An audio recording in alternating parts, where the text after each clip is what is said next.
stood at the back of the auction hall and watched the aliens fight over broken ships. He was 68 years old, and his knees hurt from standing too long. The hall was cold, and the air smelled like machine oil and alien sweat. Around him, creatures of all shapes and sizes raised their bidding paddles and shouted numbers that made his head spin. He had no business being here. His pension was small and his savings were smaller, but old habits were hard to break. For 40 years he had fixed starships for wealthy aliens who never learned his name. They called him the human or the mechanic or sometimes just you there. Now he was retired, living in a tiny habitat module on station, and he still came to these auctions just to look at the ships. The transit bus that brought him here had broken down twice on the way. 50 passengers packed into a space meant for 30, and the air recycler wheezed like a dying animal. Had spent the whole trip pressed against a trader who smelled like rotting fruit. He was tired of buses. He was tired of waiting. He was tired of being poor in a galaxy that did not care about old human mechanics. The auctioneer was a tall, thin creature with blue skin and too many teeth. It spoke in the common galactic tongue, which understood well enough after 4 decades of work. Most of the ships being sold today were military surplus from the hegemony fleet, fast destroyers, cargo haulers, patrol vessels. The prices climbed higher and watched without hope. Then the auctioneer's voice changed. It became flat and bored, like it was reading from a script it had read 1,000 times before. Lot 47, the auctioneer said. The Void Wanderer, origin unknown, species of construction, architect, status, non-functional. This vessel has been offered at auction 31 times over the past 30 years. No successful activation has ever been recorded. Starting bid, 500 credits. The hall went quiet. A few aliens laughed. Others shook their heads and looked away. Leaned forward slightly. He had heard of the architects. Everyone had. They were an ancient species that had vanished 1,000,000 years ago, leaving behind technology that no one could understand. Their ships were beautiful and mysterious, but they were also useless. The control systems did not respond to any known species. The engines would not start. The doors would not open. Owning an architect's ship was like owning a very expensive statue. The auctioneer waited. No one raised a paddle. 500 credits, it repeated. Surely someone wants a piece of history. More silence, more laughter. Looked at the holographic image floating above the auction stage. The Void Wanderer was strange. Its hull curved like something alive, like the shell of a sea creature from old Earth. The metal seemed to shift colors in the light, moving from dark purple to deep green. There were no visible weapons, no obvious engines. It looked less like a machine and more like a living thing that had fallen asleep. He thought about his savings. 3,000 credits. Enough to survive for maybe 6 months if he was careful. Not enough to buy anything that mattered. But 3,000 was more than 500. His hand moved before his brain could stop it. He raised his paddle. The auctioneer blinked all 4 of its eyes. I have 500 from the human in the back. Do I hear 600? The hall was silent. Aliens turned to look at with expressions of confusion and pity. A large creature with scales and tusks made a sound that might have been a laugh. 500 credits going once, the auctioneer said. Going twice, sold to the human. Lowered his paddle. His heart was beating fast and his hands were shaking slightly. He had just spent money he could not afford on a ship that did not work. His daughter would have called him a fool. His late wife would have hit him with a shoe. But for the first time in years, he owned something that was truly his. The paperwork took 2 hours. The clerk was a small, furry creature that typed with 6 fingers and kept making mistakes. Sat in an uncomfortable chair and waited while forms were filled and stamps were pressed. Finally, he was given a data chip containing the ownership certificate and directions to the docking bay where his new ship waited. He took the transit bus to the salvage yard. It was less crowded this time, but the seats were still broken and the windows were still dirty. pressed his face against the glass and watched the orbital platforms drift by. Somewhere out there was his ship. His useless, beautiful, impossible ship. The docking bay was at the far end of the salvage yard, in a section reserved for unsellable items. Walked past mountains of scrap metal and piles of broken machinery. He passed alien workers who did not look at him and security drones that scanned him without interest. Finally, he reached Bay 47. The Void Wanderer was smaller than he expected, maybe 50 meters long, shaped like a curved leaf or a sleeping fish. Up close, the hull really did seem to breathe. The colors shifted slowly, like oil on water. There was no visible door, no obvious way inside. Stood there for a long moment, just looking. Then he reached out and touched the hull. The metal was warm. Not hot, not cold, but warm like skin.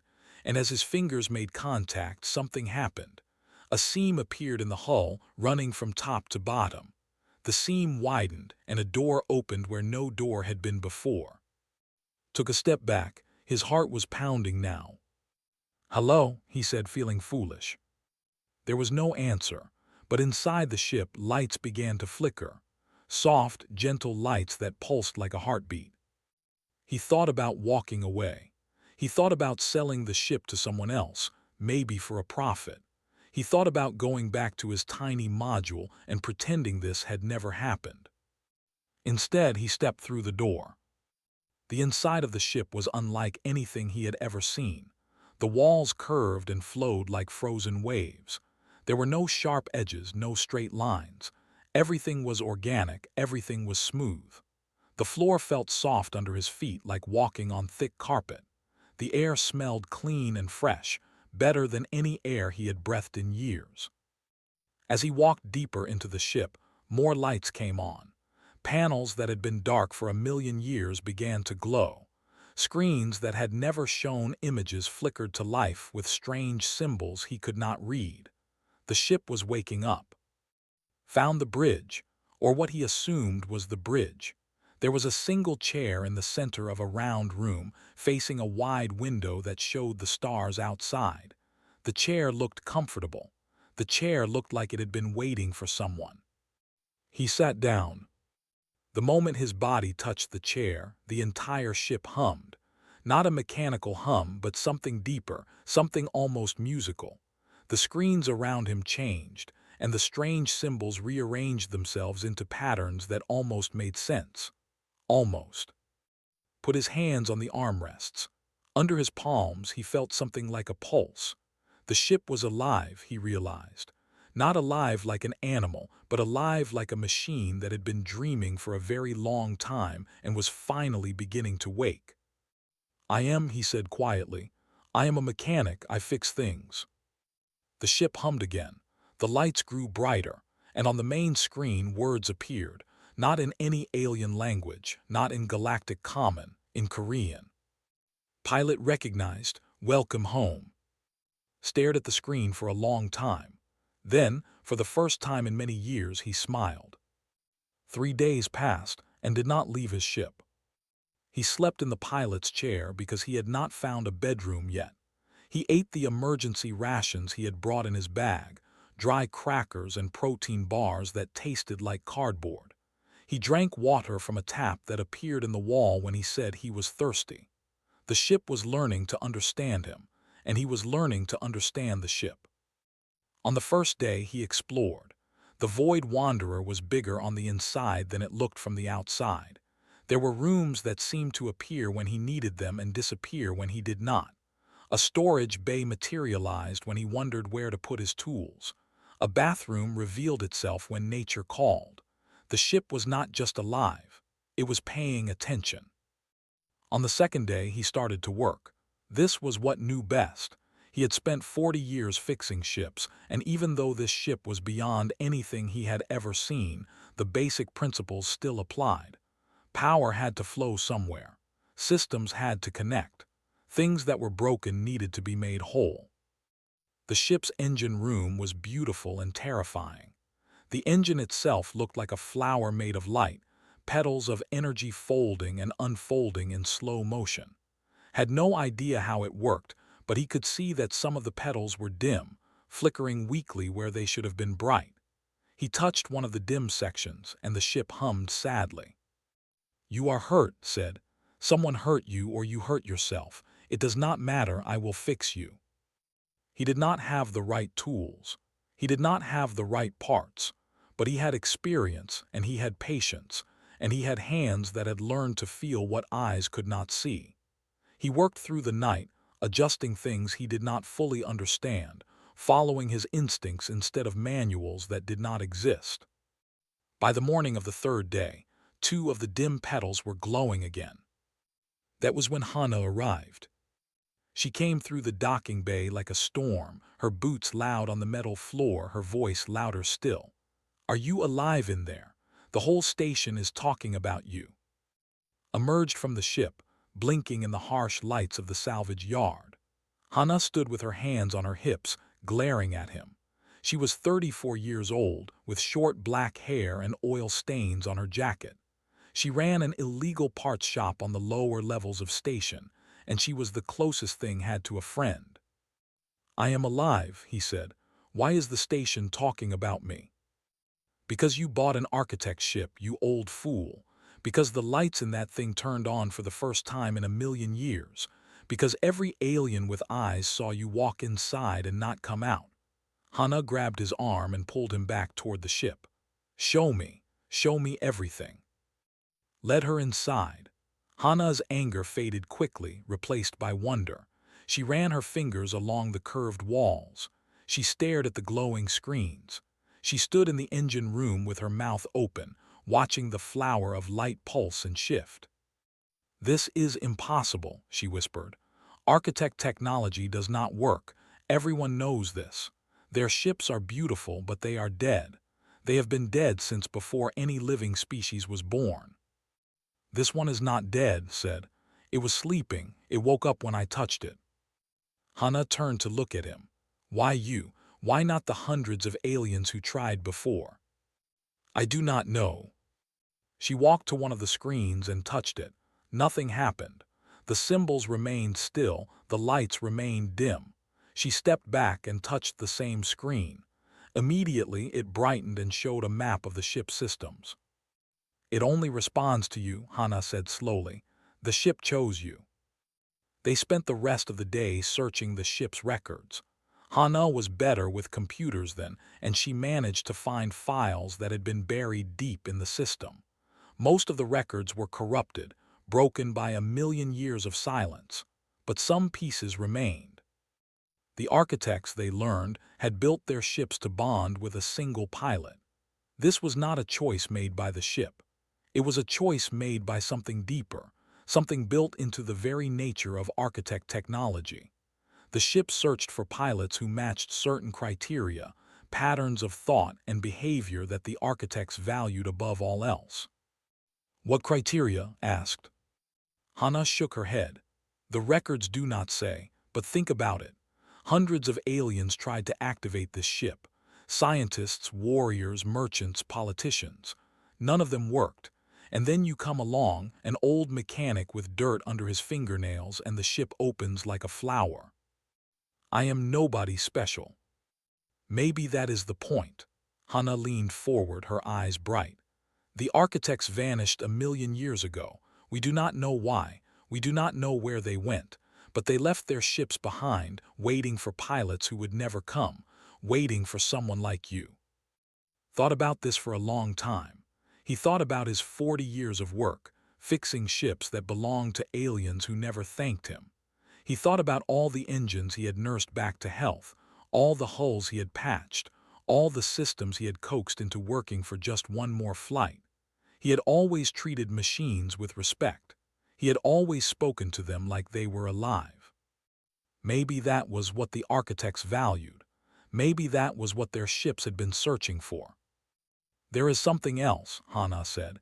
She pointed to a section of the records that was less corrupted than the rest. "The architects did not just build ships. They built roads, highways between dimensions, paths through spaces that normal ships cannot reach. The interstitial, they called it, a place between places."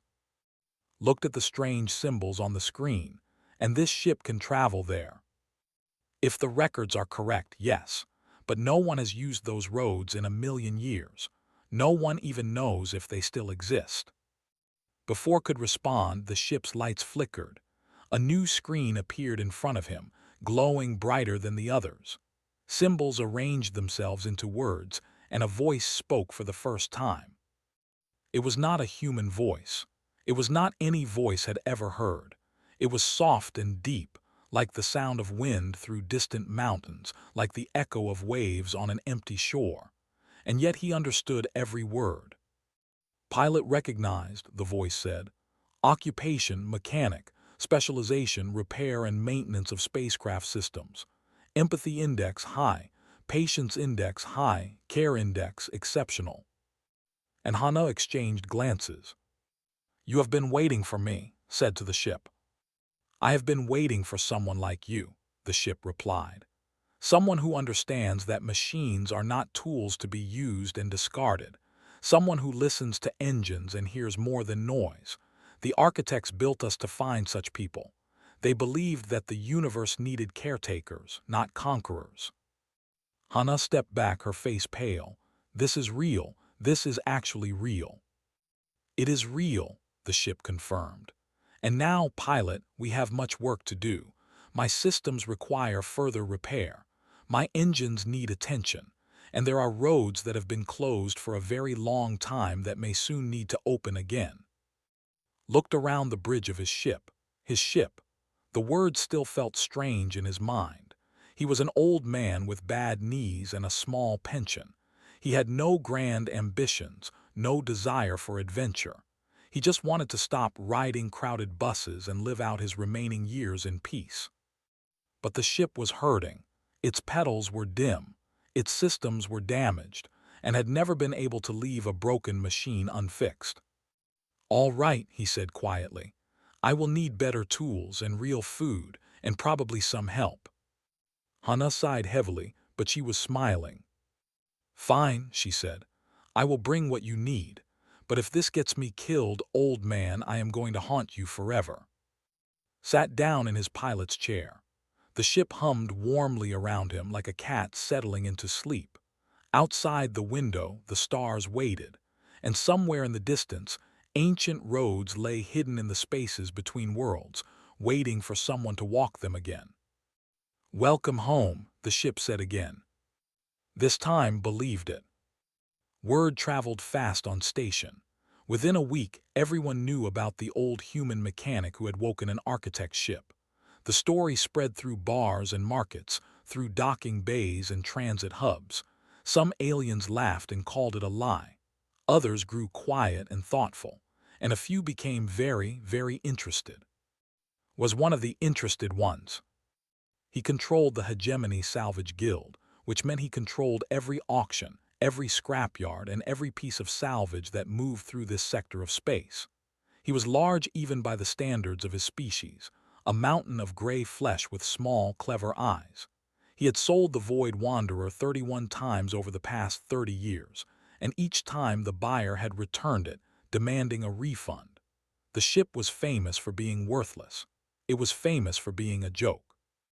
And now the joke was awake. Sent his representatives on the 8th day. They arrived at its docking bay in a shiny transport pod, wearing expensive suits and carrying data tablets. There were 3 of them, all different species, all wearing the golden badge of the Salvage Guild. Was underneath the ship when they arrived, checking a section of hull that had begun to change color. Hana was inside, running tests on the navigation systems. Neither of them noticed the visitors until a shadow fell across the floor. One of the representatives asked. It was a tall creature with too many joints and a voice like grinding metal. Crawled out from under the ship and stood up slowly. His knees cracked and his back ached. What do you want? We represent and the Hegemony Salvage Guild. We are here to discuss the vessel you purchased at auction 12 days ago. What is there to discuss? I bought it, I own it. The representative smiled, showing rows of small, sharp teeth. There has been a mistake in the paperwork. The vessel was sold to you at a price far below its actual value. The guild is prepared to offer you compensation for your trouble, 10,000 credits, and we will take the ship back. Looked at the representatives for a long moment. Then he laughed. It was a dry, tired laugh, the laugh of a man who had dealt with bullies his whole life. 10,000 credits, he said, for a ship that no one wanted for 30 years, for a ship that everyone called worthless. And now that it works, suddenly there is a mistake in the paperwork. The guild's offer is generous, human. You should accept it. No. The representative's smile faded. Perhaps you do not understand your situation. The guild has connections throughout the hegemony. Your salvage license could be revoked. Your pension could be frozen. You could find it very difficult to live on this station. Felt anger rising in his chest, but he kept his voice calm. I paid for this ship. I have the ownership certificate. I did nothing wrong. The law can be interpreted in many ways, human. It is usually interpreted in favor of those who have power. The representative stepped closer. Is not a patient being. He suggests you reconsider. Hana emerged from the ship, a wrench in her hand. Is there a problem here? The representatives looked at her, then back at. We will give you 3 days to think about our offer. After that, they will be forced to take other measures. They left without waiting for a response. Their transport pod rose into the air and disappeared among the orbital platforms. Watched them go, his hands clenched into fists. What are you going to do? Hana asked. I am going to finish my work. This ship needs repairs. I do not have time for threats. Hana grabbed his arm. This is serious. Is not just wealthy, he is powerful. He has destroyed people for less than this. You should consider running. Running where? I am 68 years old. I have no family left. Everything I own is here. Shook his head. I have run from things my whole life. I ran from Earth when I was young because there were no jobs. I ran from station to station looking for work. I kept my head down and did what I was told because fighting back was too dangerous. He looked at the ship, at its beautiful curves and shifting colors. This is the first thing I have ever owned that matters. I will not run from it. Hana stared at him for a long moment. Then she sighed and handed him the wrench. Fine, then we work. But if we are going to fight, we need allies. She called one that night. He was a cargo hauler who worked the outer routes, a quiet man with gray in his hair and sadness in his eyes. Had met him years ago during a repair job that went wrong. One ship had been falling apart and had fixed it with spare parts and determination. One never forgot. He arrived the next morning, piloting a battered freighter that looked like it had been through 100 battles. His face was hard and weathered, but his voice was calm. Hana told me what happened, he said, is coming for you. I know. He will not stop with threats. He will send enforcers, probably tonight, maybe tomorrow. Nodded, then I need to get the ship ready to fly. One looked at the Void Wanderer. Can it fly? Not yet, the engines need more work. Some of the systems are still damaged. Rubbed his tired eyes. I need at least 2 more days. You do not have 2 days. Then I will work faster. They worked through the day and into the night. Hana brought parts from her shop, pieces of equipment that were not quite legal but would serve their purpose. One helped with the heavy lifting, moving power cells and conduits while directed the repairs. The ship responded to their efforts, its lights growing brighter, its hum growing stronger. But it was not enough. The engines were still dim. The navigation systems were still incomplete. And as midnight approached, the sensors detected movement outside the docking bay. They are here, the ship said. Its voice was calm, but there was tension in it, like a dog sensing danger. Looked at the screen. 3 transport pods were approaching, moving in formation. Inside each pod, the sensors detected armed beings, heavy weapons, combat armor. Enforcers, one said grimly, at least 20 of them. Hana grabbed her tools and headed for the exit. I will try to delay them. Maybe I can talk to them, buy you some time. No, put his hand on her shoulder. Stay inside, all of you. What are you going to do? Sat down in the pilot's chair. His hands found the armrests, and the ship hummed in response. I am going to ask my ship for help. The Void Wanderer's voice filled the bridge.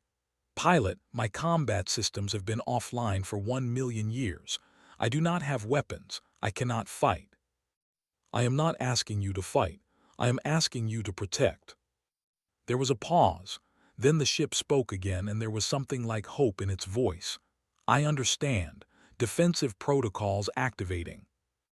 Outside, the transport pods landed. The enforcers poured out, their weapons raised, their armor gleaming under the station lights. They moved toward the ship with the confidence of predators who had never been challenged. They were halfway across the docking bay when the shields came up. It was not a wall or a barrier in the normal sense. It was something else, something beautiful and terrible. Light bloomed around the Void Wanderer, spreading outward in rippling waves. The enforcers fired their weapons, but the energy bolts dissolved harmlessly against the light. One enforcer tried to push through, and the light gently pushed him back, like a parent redirecting a child. There was no violence. There was no pain. There was simply a boundary that could not be crossed. The enforcers tried for an hour. They brought heavier weapons, explosive charges, cutting tools. Nothing worked. The light remained calm and patient, protecting everything inside. Finally, they retreated. The transport pods rose into the air and disappeared. The docking bay was quiet again. Inside the ship, slumped in his chair, he was exhausted, his hands shaking, his heart pounding. But he was alive. They were all alive. That was incredible, Hana whispered. The ship's voice was warm. The architects did not believe in destruction.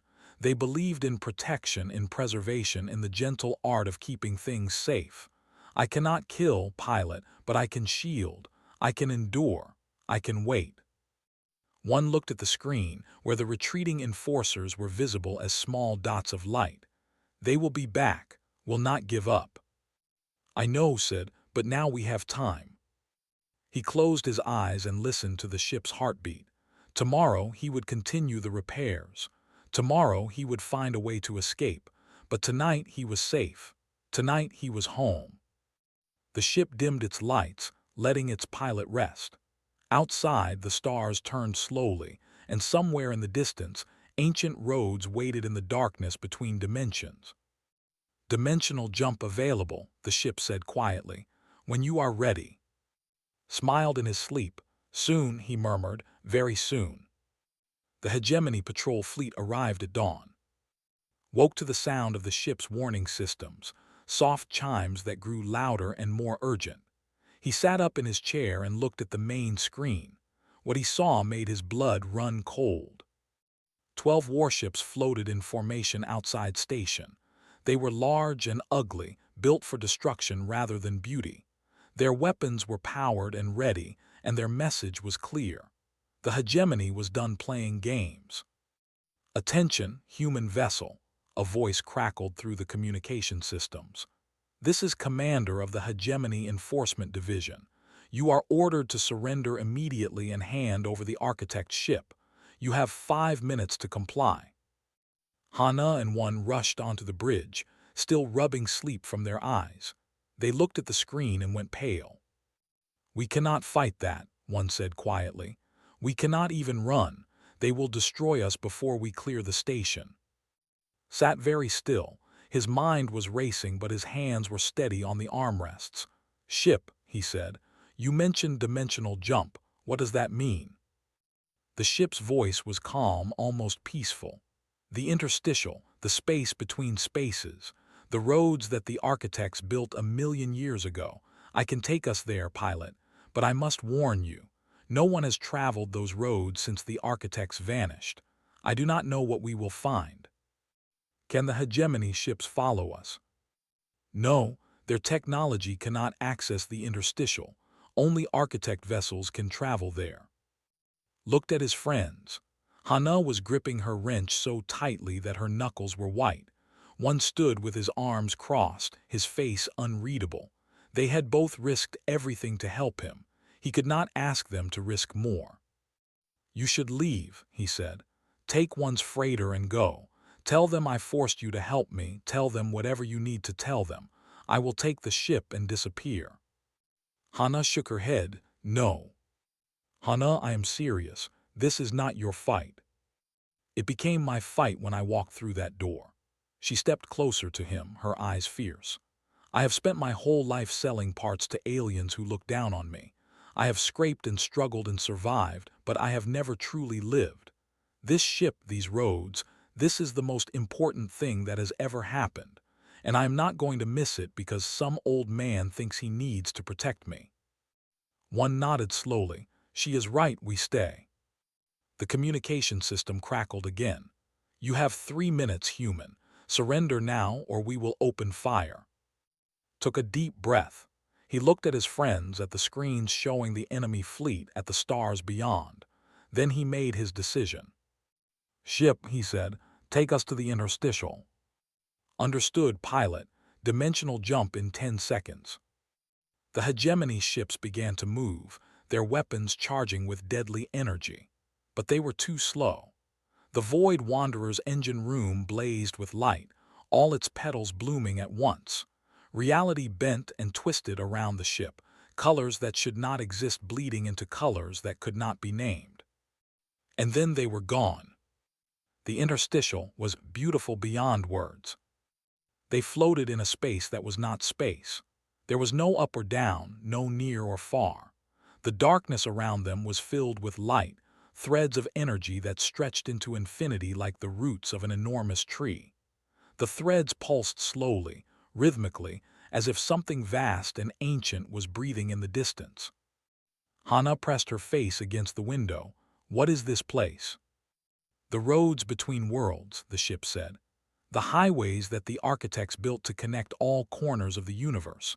Before their fall, billions of beings traveled these paths. Trade flowed. Ideas spread. Civilizations rose and flourished." Looked at the glowing threads. "What happened to them? The architects, I mean." "I do not know. One day they were here, filling the universe with life and light. The next day they were gone. Their ships remained, waiting for new pilots who never came.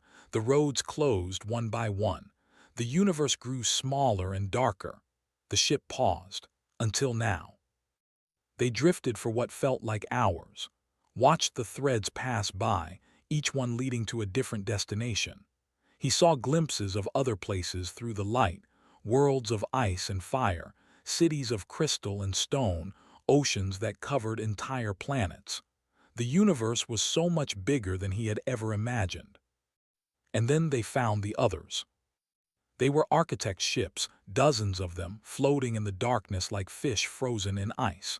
Their hulls were dark, their lights extinguished. They had been waiting here for 1,000,000 years, alone and forgotten. "My brothers and sisters," the Void Wanderer said softly. "They waited too, but no pilots ever came." Felt a pain in his chest that had nothing to do with his old body. Why did they wait here? Why not stay in normal space? "Because this was home. This was where we were made, where we were meant to be. The architects loved the interstitial. They spent more time here than anywhere else. When they vanished, we returned to the place we knew best." The ship's voice grew quieter. "We hoped they would come back. They never did." Hana put her hand on the window, reaching toward the silent ships. Could they wake up? If other humans came, could they bond with new pilots? Perhaps. The patterns the architects sought, they exist in many beings. Humans are not unique, but humans seem to have these patterns more often than most. Care for machines, respect for work, patience with broken things. The ship's lights flickered. If other humans came, my brothers and sisters might wake. The roads might open again. Thought about this for a long time. He thought about the crowded buses he had ridden, the stations he had lived on, the ships he had fixed for ungrateful owners. He thought about all the humans scattered across the galaxy, working thankless jobs, ignored and overlooked by the powerful species around them. What if they could come here? What if they could bond with these ships, open these roads, rebuild what had been lost. "Ship," he said slowly, "can we go back to station?" "Yes, pilot. The hegemony fleet cannot follow us into the interstitial, but we can emerge wherever we choose. I can return you to the station, far from their patrols." "Then that is what we will do," stood up, his old bones creaking. "We cannot hide forever. We'll keep searching. The hegemony will keep hunting. But if I can show them what is here, if I can prove what is possible, maybe things can change." One raised an eyebrow. "You want to negotiate with the people who tried to kill us?" "I want to offer them something better than conflict. The architects built these roads for everyone. If humans can open them again, maybe we can share that gift," smiled tiredly. "I am not a hero. I am not a warrior. I am just an old man who is very good at fixing things. And right now, the galaxy seems like something that needs fixing." Hannah laughed, a surprised and delighted sound. "You are insane, old man." "Maybe, but I am also right." The ship hummed warmly around them. "I believe in you, pilot."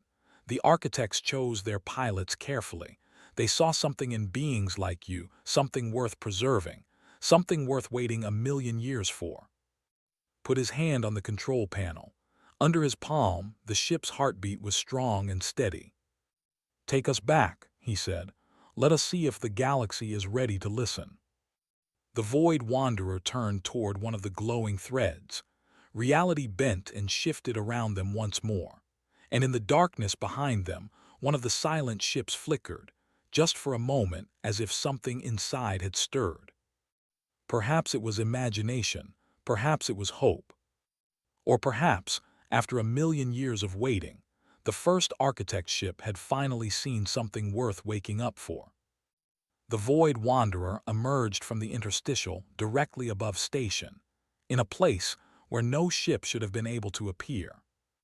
Every sensor on the station screamed. Alarms blared in command centers. Communication channels erupted with confused chatter. The hegemony patrol fleet, which had been searching the outer regions for hours, spun around in confusion. Their target had vanished into nowhere and reappeared in the most protected space in the sector. Opened a broadcast channel. His voice, tired and calm, echoed across every frequency. "This is of the architect vessel Void Wanderer. I am not here to fight. I am not here to hide. I am here to talk. I have seen things that everyone should know about. I am requesting an audience with the Hegemony Council." The response was chaos. Angry demands, confused questions, threats, and warnings. But beneath all the noise could sense something else: fear. The great powers of the galaxy had just watched a ship do something impossible. They were afraid, and afraid beings sometimes listened. The council meeting took place 6 hours later. The Hegemony Council chamber was a massive room filled with holographic displays and floating platforms. Representatives from a dozen species sat in their assigned places, their faces showing mixtures of suspicion and curiosity. Was there, his small eyes burning with barely contained rage. And in the center of the room, on a small platform meant for criminals and petitioners, stood. He was not alone. Hannah stood beside him, her arms crossed and her chin raised. One stood behind them, silent and watchful. And floating outside the chamber's windows, visible to everyone, was the Void Wanderer, its hull shifting colors in the starlight. "You have caused considerable trouble, human," the council chair said. It was a being of pure energy contained in a crystalline shell, ancient and powerful. "The Salvage Guild claims you obtained their property through fraud. The Enforcement Division reports that you resisted lawful arrest. And now you appear in restricted space using technology that should not exist. Explain yourself." Took a deep breath. "I bought a ship at auction. I paid the price that was asked. There was no fraud, no deception. The ship was considered worthless by everyone, including the guild. It had been unsold for 30 years. He paused.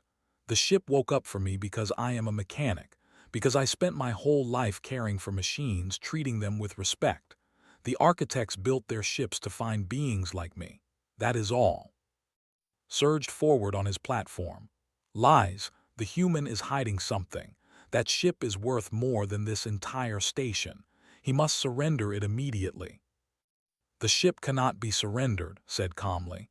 It is bonded to me. If you take it from me, it will go dark again.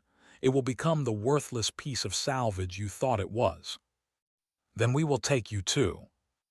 And then what? You will have an old man and a dead ship. Is that worth all this trouble? The council chair raised a crystalline hand for silence. The human raises an interesting point. What exactly do you propose? Looked around the chamber at all the alien faces. Some were hostile, some were curious, a few seemed almost friendly. He thought about all the words he could say, all the arguments he could make. Then he decided to keep it simple. I went to a place called the Interstitial.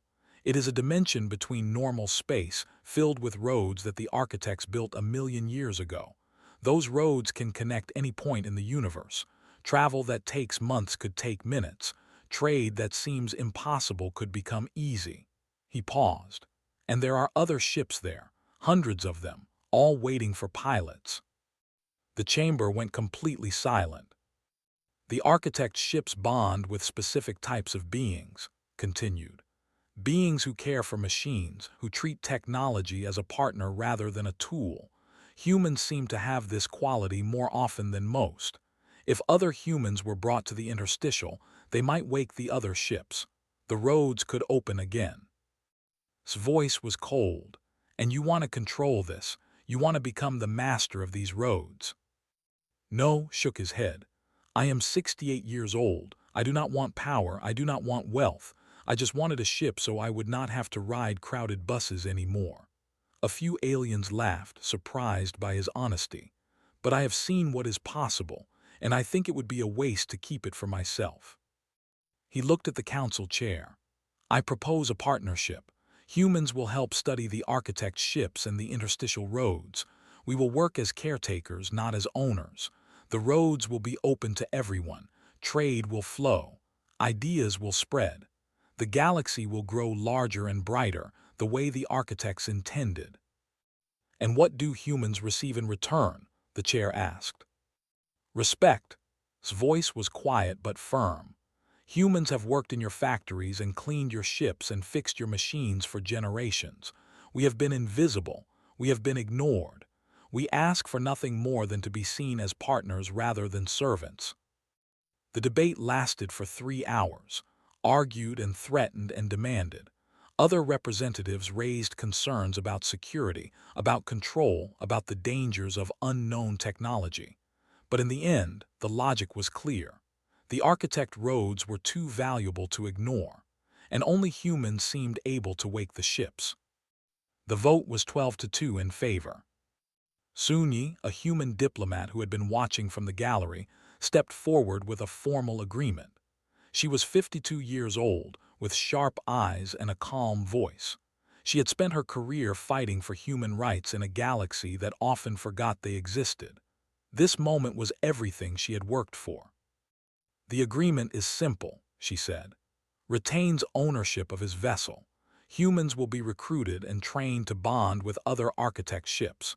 The interstitial roads will be managed jointly by a council of all participating species, and human workers throughout the hegemony will be granted full citizenship and equal protections under law.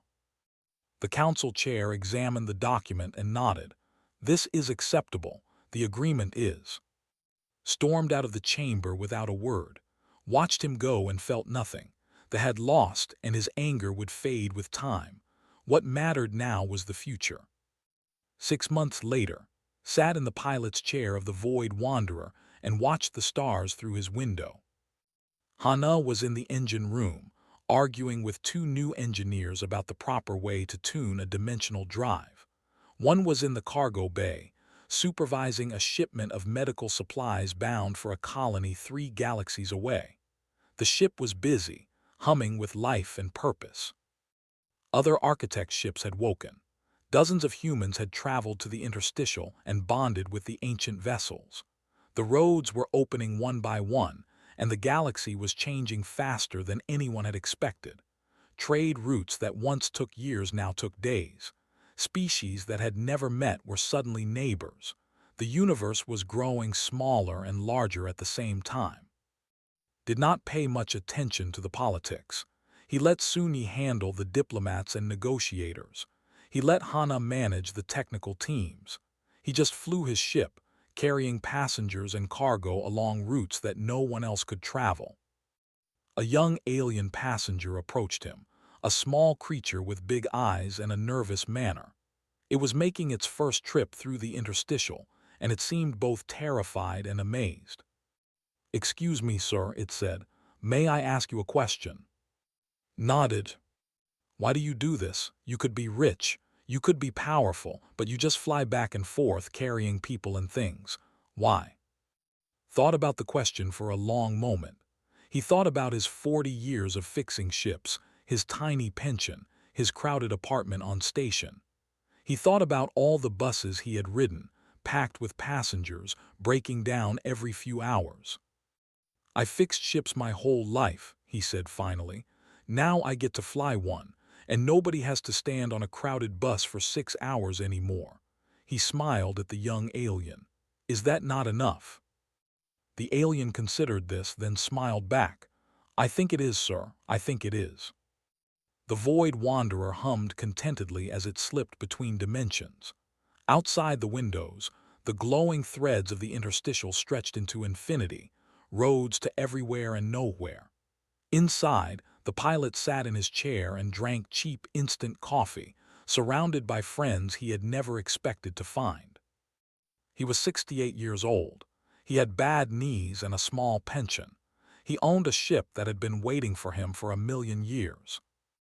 And for the first time in his life, he was exactly where he belonged. The ship's voice spoke softly in his ear, warm and proud. "Pilot status, home." Closed his eyes and smiled. "Home indeed."